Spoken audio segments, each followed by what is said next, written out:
ថ្ងៃនេះនាងខ្ញុំមានកិត្តិយសដែលបានឡើងមកបកស្រាយក៏ដូចជាអឺចង់និយាយពាក់ព័ន្ធទៅនឹងបើក្នុងករណីជំងឺមានសាំងដ្រូមកូលេស្តាដែលมันអាចវះកាត់បានតើ management យើងត្រូវធ្វើបែបម៉េចនេះគឺជាប្លង់ប័ណ្ណបង្ហាញរបស់នាងខ្ញុំអញ្ចឹងជាចំណុចទី1អ្វីទៅជា PTBD អញ្ចឹង PTBD គឺជាការរំដោះផ្លូវទឹកប្រមាត់ដែលយើងអាចធ្វើបានពីររបៀបអាចជា internal PTBD ឬក៏ external PTBD អញ្ចឹងមុននឹងយើងធ្វើ PTBD ជាដំបូងគឺយើងត្រូវដឹងពាក់ព័ន្ធទៅនឹង anatomy នៃ Wolbachia អញ្ចឹង anatomy Wolbachia យើងមាន Wolbachia intrahepatic ជាមួយនឹង extrahepatic អញ្ចឹង Wolbachia intrahepatic យើងមាន Wolbachia ទ្រាត់ gauche ហើយ hepatic common colidoc ហើយជាមួយនឹង canal VB Wikipedia ក្រៅទៅពី anatomic normal ក៏យើងត្រូវដឹងពាក់ព័ន្ធជាមួយនឹង variant anatomic មួយចំនួនដែរអញ្ចឹងសួរថាទូនីតិ PTBD យើងធ្វើក្នុងគោលបំណងដើម្បីអ្វីអញ្ចឹងក្នុងករណីយើងធ្វើ PTBD ទី1គឺយើងបន្ថយ pressure ទៅនឹង Wolbachia ហើយមួយទៀតពាក់ព័ន្ធនឹង key ដែលយើងធ្វើ PTBD ដូចខ្ញុំជម្រាបពីដំបូងអញ្ចឹងយើងអាចធ្វើជា external PTBD ឬក៏ internal PTBD អញ្ចឹងbenefit ដែលយើងធ្វើ PTBD ហ្នឹងទី1គឺបន្ថយ obstruction ក៏ដូចជា jaundice របស់អ្នកជំងឺបន្ថយ infection ក៏ដូចជា liver function ហើយមួយវិញទៀតទៅលើ PTBD គឺជា minimally invasive ហើយ low risk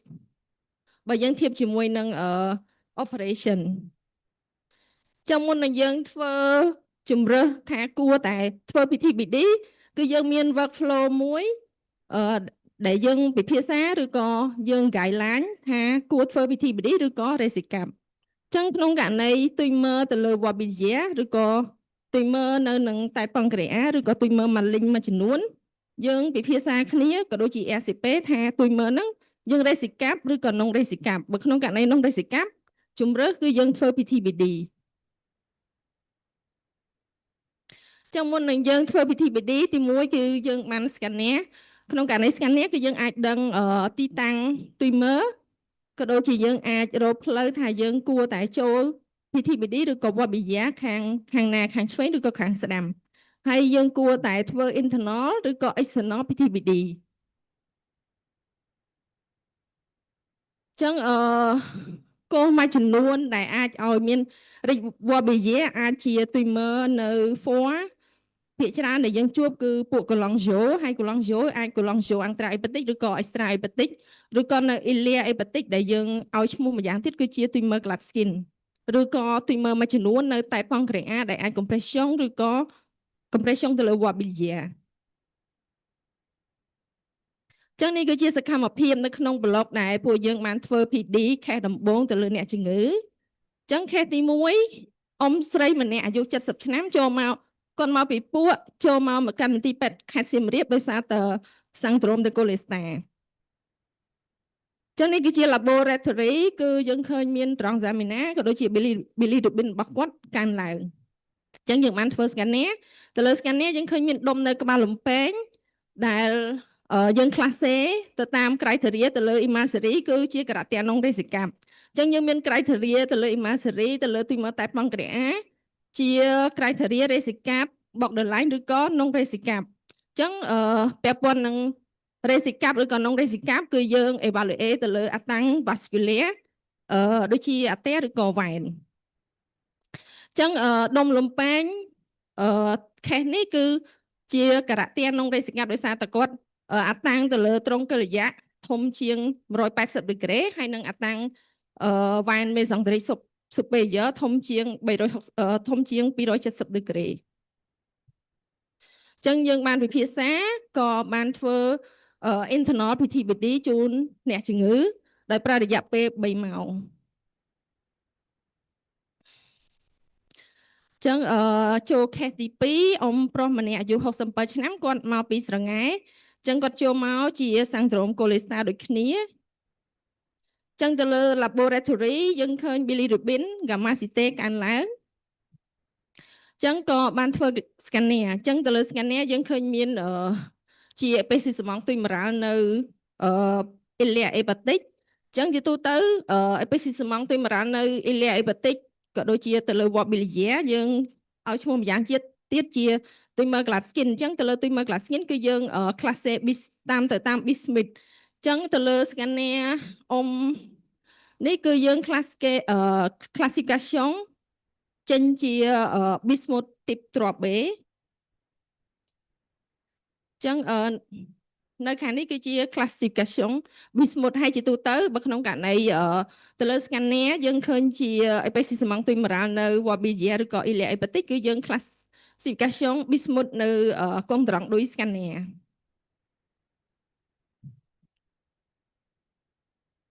ចឹងនេះគឺជាសកម្មភាពក៏ដូចជាក្នុងរូបភាពនៅក្នុងប្លុកដែលយើងបានធ្វើ internal PTBD រយៈពេលខេសបន្ទាប់គឺយើងនៅសល់ត្រឹមតែ2ម៉ោងចឹងនេះគឺជាយ៉ាក្រាមដែលយើង class ថាពេលណាយើងគួរធ្វើ PTBD ពេលណាយើងគួរ Resicap ឬក៏ពេលណាយើងគួរធ្វើ ERCP ចឹងចូលទៅខេសទី3អ៊ំប្រុសម្នាក់អាយុ50ឆ្នាំគាត់មកពីស្រងាយគាត់ចូលមករឿង syndrome Colesta បូកនឹង Douleur abdominal នៃ hypochondroit ចឹងទៅលើ labo យើងឃើញត្រង់ examina កើនឡើង bilirubin CRP ឡើងហើយនឹង globule blanc កើនឡើងចឹងទៅលើ scanner គឺយើងឃើញជា epicyclemon tumoral នៅ ilia hepatic ដូចគ្នាចឹងដូចជំរាបជូនលោកគ្រូអ្នកគ្រូអញ្ចឹងបើក្នុងករណីជា tumor នៅ ilia hepatic គឺយើង classification ទៅតាម Bismuth ចឹង Bismuth ទៅលើ scanner អ្នកជំងឺនេះគឺចូលទីបកាត់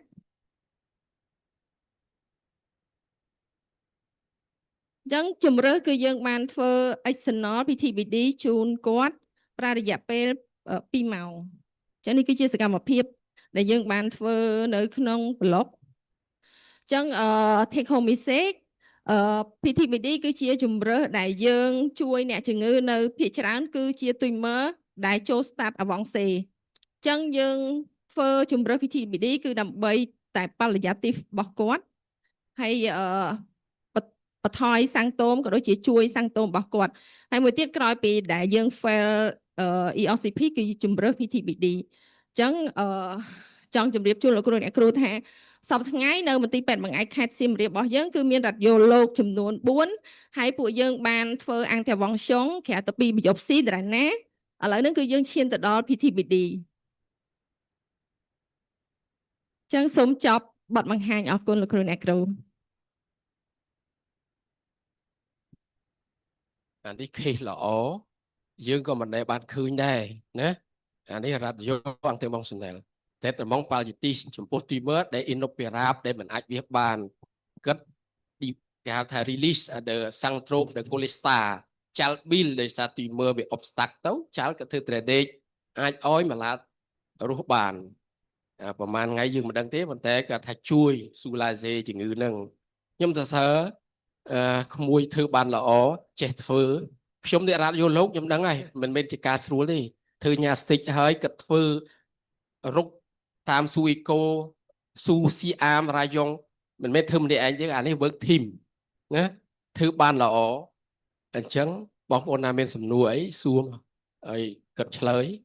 មិនរួចខ្ញុំជួយឆ្លើយនេះបងហេបងខ្ញុំសួរមុនខ្ញុំមានមីក្រូឥឡូវចេះអានេះសុបសួរចេះតែខ្ញុំក៏ឯកភាពជាមួយ professor ផងណនដែរដោយសារក្រុមខ្ញុំគិតថាអេគីបគាត់ខ្លាំងគាត់អាចធ្វើ PTBD បាន PTBD ល្អសម្រាប់ដូចខ្ញុំជាស៊ីរីសៀង hepatobiliary ប៉ុន្តែចំណុចដែលខ្ញុំអន់ចិត្តតិចគឺគាត់ចង់បំភ្លេចខ្ញុំចោលមូលហេតុអីចង់បំភ្លេចខ្ញុំចោលដឹងហ៎គាត់ថាពេលណាវាកាត់អត់បានគាត់ធ្វើអាហ្នឹងប៉ុន្តែគាត់កុំភ្លេចតែ professor ផងហ្នឹងបានបញ្ជាក់ថាជាបាយាទិនៅពេលតាជំងឺក្រៅសាំងត្រូមកាលេស្តាក្រៅដូចទីមើរិសកាបឬមួយកាល់គីអាចយើងយកបានវាបានប៉ុន្តែករណីហ្នឹងជំងឺក្រៅដោយសារតែ វាទ្រុបអេម៉ូស្តាណោពេលណាវាកូលេស្តាវាធ្វើឲ្យខ្វះវីតាមីន K ធ្វើឲ្យiron ore ឡើងខ្លាំងឬមួយPT នេះវាភាគរយចុះខ្លាំងអញ្ចឹងណាអញ្ចឹងករណីហ្នឹងខ្ញុំត្រូវពឹងពួកគាត់ហើយប៉ុន្តែខ្ញុំចង់សួរសំណួរមួយទៀតតាក់ទងអាំងឌីកាសុងនិងកងអាំងឌីកាសុងឥឡូវអាំងឌីកាសុងមិននិយាយទេកងអាំងឌីកាសុងតើអ្នកគ្រូលោកគ្រូបូលោកគ្រូសម្បូរឬអ្នកគ្រូហ៊ានធ្វើយ៉ាងណានៅពេល TP iron ore ឡើងខ្ពស់ TP ចុះមកត្រឹម 30% 50% ឲ្យមកថាវា 70% ឡើងល្អណាពួកខ្ញុំមិនហ៊ានវះទេពេលក្រុម 70%ខ្ញុំពិចារណាប៉ុន្តែយើងមានក្លេមួយទៀតតាក់ទងចំណុចហ្នឹងប៉ុន្តែការរំដោះផ្លូវរំដោះទឹកប្រមាត់ចេញពីថ្លើមដែលចាទៅថ្លើមក៏សំខាន់ដែរដើម្បីបន្ថយសັບស៊ីពួកករណីឯតាសັບស៊ីដែរសັບស៊ីវាធ្វើឲ្យប៉ុន្តែយើងដាក់វីតាមីន K ទៅវាទៅអត់រួចអញ្ចឹងត្រូវការពួកគាត់ដើម្បីជួយអញ្ចឹងណាអញ្ចឹងខ្ញុំចង់ដឹងកងអាឌីកាសុងពេលណាអាចធ្វើ PTBD បានទី related to iron ore អញ្ចឹងណា សូមអរគុណលោកគ្រូចំពោះសំណួរជារួមយើងមានអាំងឌីកាស្យុងនៅក្នុងករណីជំងឺមានទ្រុបកូលេស្តាឬក៏សុបស៊ីប៉ុន្តែជាក់ស្ដែងគាត់អត់អាចវះបានទេអញ្ចឹងជាជំរឿទោះជាគាត់មានទ្រុបកូអាល់កូឡាស្យុងឬក៏សុបស៊ីក៏ពួកយើងធ្វើ PTBD បានដែរព្រោះដោយសារតសេះរបស់យើងគឺសេះ minimal invasive អញ្ចឹងការហូរឈាមឬក៏ complication គឺ low risk មែនតើចឹងពួកយើងនៅតែធ្វើទោះជាគាត់មានទ្រុបកូអាល់កូឡាស្យុងឬក៏សុបស៊ីក៏ដោយព្រោះដោយសារយើងធ្វើ PTBD ដើម្បីបន្ថយសុបស៊ីក៏ដូចជាដើម្បី improve សាំងតុមរបស់អ្នកជំងឺចាអរគុណហ្នឹងហើយខ្ញុំមិញថាមានសំណួរជាន់គ្នាតែឥឡូវសំណួរនេះវាអត់ជាន់គ្នាទេខ្ញុំមានតែមកសំណួរបន្តិចទេប៉ុន្តែមុនមានសំណួរខ្ញុំចង់និយាយតិចតាក់ទងជាមួយរ៉ាឌីយ៉ូខាង service រ៉ាឌីយ៉ូអ៊ីម៉ាសេរីនៅពេទ្យខេត្តហ្នឹងណាអ៊ីម៉ាសេរីនៅពេទ្យខេត្តមិនមែនដើរទេរត់ទេយ៉ាងលឿនណាធ្វើបានច្រើនណាតាក់ទងជាមួយនឹងអង្គាវងស៊ូណែលណាយើងធ្វើបានចាំងពីកាក់ទីរ៉អ៊ីតចាំងពីចាក់អីបានច្រើនហើយឥឡូវរហូតដល់ធ្វើអានេះដើរលឿនមែនទេគួរជាទីមោទនៈណាហើយខ្ញុំសុំសួរថាកាត់ទីទានអ្នកគ្រូដាក់ជា provisor ទេតើអាចប្រើបានរយៈពេលប្រមាណ maximum ហើយត្រូវបើសិនជាដាក់ទៅដល់ពេលដូរហើយដូរមួយទៀតឬមួយក៏យ៉ាងម៉េចចង់សួរប៉ុណ្ណឹងបាទចាលោកគ្រូអរគុណចំពោះសំណួរពាក់ព័ន្ធនឹងកាត់ទះបើយើងដាក់ internal ជាទូទៅគេណែនាំអាចចន្លោះ2ទៅ3ខែគឺគាត់អាចមកដូរថ្មីនៅខាងអេគីបរបស់យើងដែលធ្វើហើយបើ external ជាទូទៅគឺចន្លោះមួយអាទិត្យទៅ2អាទិត្យលោកគ្រូចាអរគុណខ្ញុំអត់ដឹងថាចម្លើយប្រហែលជាគ្រប់គ្រាន់ឬអត់តែខ្ញុំចង់ថែមតិចពាក់ព័ន្ធនឹងសំណួររបស់លោកចាប់អែមសុខុមអរគុណហើយជាទូទៅក្រុមការងារយើងខ្ញុំសូមសង្ខេបតិចក្រុមការងារយើងហ៊ានធ្វើការងារនេះដោយសារតែយើងមានក្រុមការងារ CC backup របស់យើងមុននឹងសម្រាប់ចិត្តធ្វើយើងតែងតែធ្វើការងារ discussion ជា multidisciplinary អញ្ចឹងមិនមែនជាខាងការងារខាង Imagery សម្រាប់ចិត្តតែឯងឯងធ្វើករណីម្លាតទាំងប្រមាណនេះមកធ្វើនេះសិតជាករណី avance ទាំងអស់ម្លាតកន្លងយកកាស៊ីណូ start ទ្រប B start កាត់ហើយនៅទីមើលតែប្រងកាអារីក្នុងរសិកាប់ហ្នឹងសិតតែមានកាស៊ីណូ brain ដល់ណាអស់ហើយអញ្ចឹងម្លាតហ្នឹងយើងគ្រាន់តែជួយបច្ចាទីវទេហើយដោយសារតែយើងបាន discussion គ្នាជាមួយខាង team DCC និង team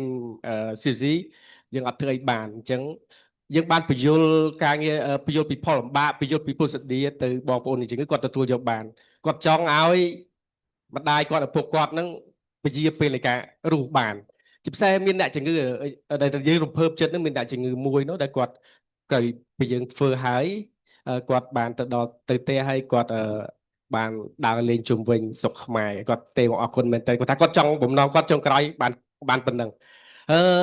ចំពោះសំណួរបងសួរថាកងអឌីកាសចំពោះ ENR ប៉ុណ្ណឹង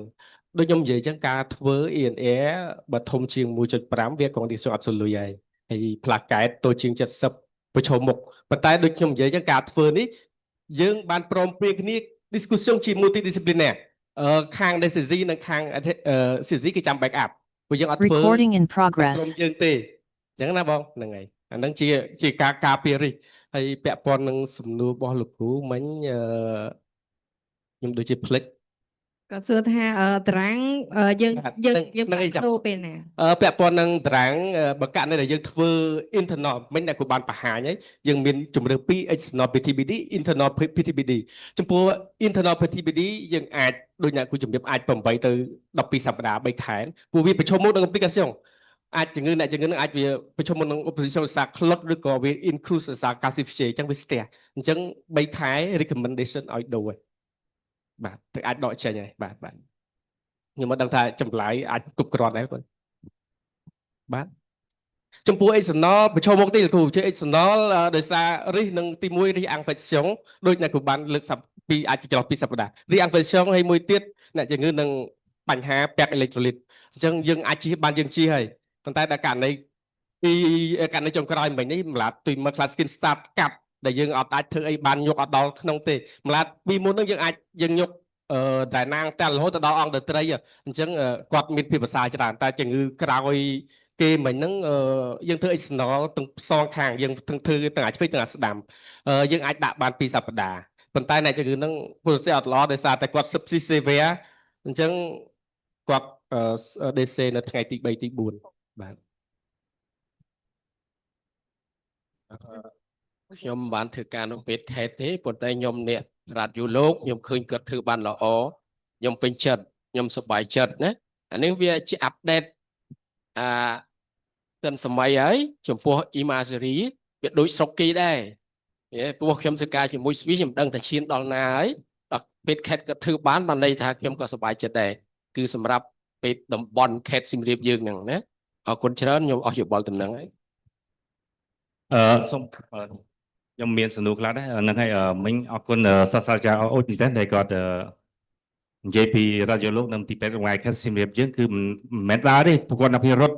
អញ្ចឹងជាការអភិវឌ្ឍនៅផ្នែកវិទ្យាសាស្ត្រគឺយើងអត់បានសម្រាប់ទេយើងតែងតែបោះជំហានទៅមុខមួយជំហានទោះបីយឺតក៏យើងព្យាយាមធ្វើដែរអញ្ចឹងប្រព័ន្ធមានសក្តានុពលហើយប្រព័ន្ធមានការអភិវឌ្ឍហើយក៏មានការជុំជ្រោមជ្រែងពីថ្នាក់នាំទីពេទ្យរង្វាយខេត្តសៀមរាបដែល Professor ប៉ែតផលគុណក៏ដូចជាឯកឧត្តមក្រសរ៉ាត់ដែលជាអតីតប្រធានទីដែលគាត់បានចុះនិវត្តន៍ហ្នឹងគឺគាត់ពុះពៀនតែហើយទៅជំរុញឲ្យពួកខ្ញុំក៏ដូចជាខាង Imagery ហ្នឹងគាត់អភិវឌ្ឍខ្លួនឯង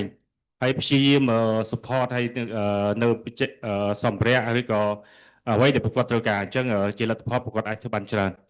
អញ្ចឹងសូមអរគុណហើយខ្ញុំមានសំណួរខ្លះដែរតាក់ទងនឹង PTBD នេះចឹងគ្រូនិយាយពី PTBD ដោយ Professor គាត់ថាគាត់ថាជា provisoire ឬក៏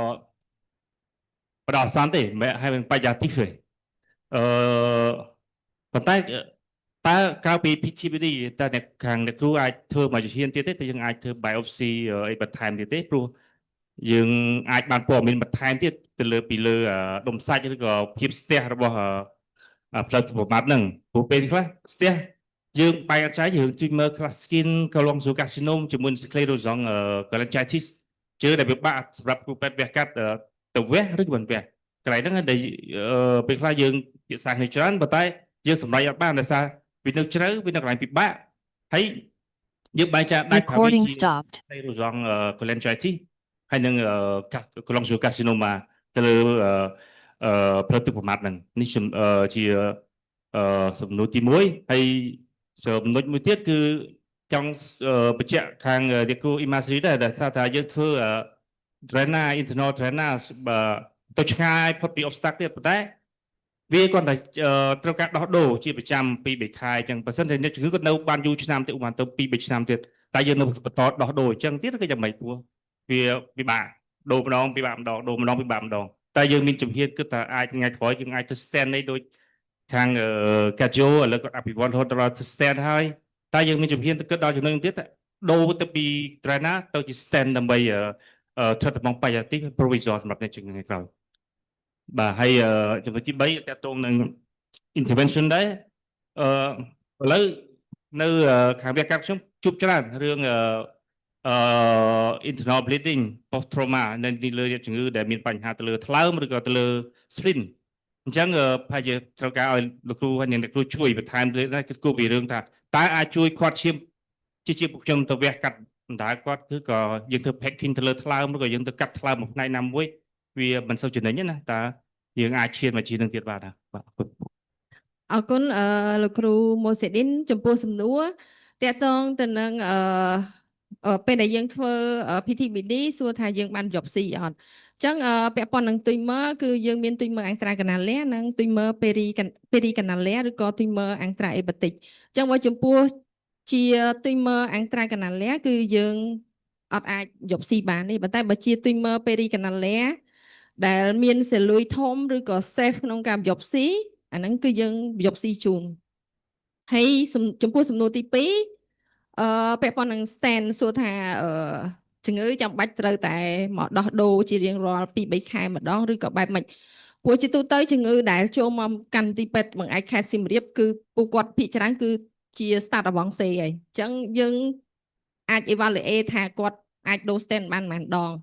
តែដូចចំពោះ case ដែលយើងធ្វើ3នេះគឺគាត់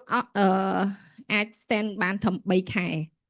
អញ្ចឹងយើងអត់ទាន់មានជំងឺណាដែលយើងអាចផ្លាស់ប្ដូរ stand បានលើកទី2ទេអញ្ចឹងចំពោះយើងដូរបានប៉ុន្មានដងអាហ្នឹងពួកខ្ញុំក៏ឆ្លើយជូនអត់ទាន់បានព្រោះសារអត់ទាន់មានការបន្ទាប់ហើយចំពោះសំណួរទី3ពាក់ព័ន្ធនឹងការខាត់ឈាមអញ្ចឹងពួកយើងគឺមានជំហានបន្ទាប់នៅក្នុងការខាត់សរសៃឈាមទៅលើ pseudo aneurysm ឬក៏ aneurysm ទៅថ្ងៃមុខប៉ុន្តែអត់ដឹងថាពេលណាប៉ុន្តែពួកយើងនឹងឈានជំហានបន្ទាប់ទៀតអរគុណហ្នឹងហើយខ្ញុំសូមចូលរួមបន្ថែមតិចពាក់ព័ន្ធនឹងសំណួរលោកម៉ូសេឌីនអរគុណច្រើនហើយចំពោះ case របស់យើងដែលយើងធ្វើកន្លងមកហ្នឹងគ្រប់ case យើងធ្វើ biopsy ខ្ញុំធ្វើ biopsy ហើយគាត់ confirm ថាជាកូឡុងយោកាស៊ីណូមលើកលែងតែម្លាត់ទីមើលតែប្រកាសនោះដែលសារតែវានៅគៀកបេសូពេកយើងធ្វើអត់បានយើងអត់បានធ្វើតែជាទូទៅយើងធ្វើហើយសំណួរទី2សំណួរទីខ្ញុំឆ្លើយសំណួរទី3បណ្ដោយទៅព្រោះអ្នកចំនួនតែ2អ្នកបានឆ្លើយហើយសួរថាអូទី2ទី2ពាក់ព័ន្ធនឹងមួយទៀតលោកគ្រូថាចុះបើមានជំងឺដែលអាចសង្ឃឹមរស់បានយូរតើអ្នកជំងឺទៅប្រឈមមុខនឹងការដោះដូរកាន់តែរហូតយើងមិនអានឹងយើងបានគិតហើយតែបច្ចុប្បន្ននេះយើងអត់ទាន់ធ្វើដាក់ stand បានទេអានឹងជា case មួយរបស់ EOCP ដែលគេធ្វើពីក្នុងមកហើយយើងក៏ព្យាយាមនឹង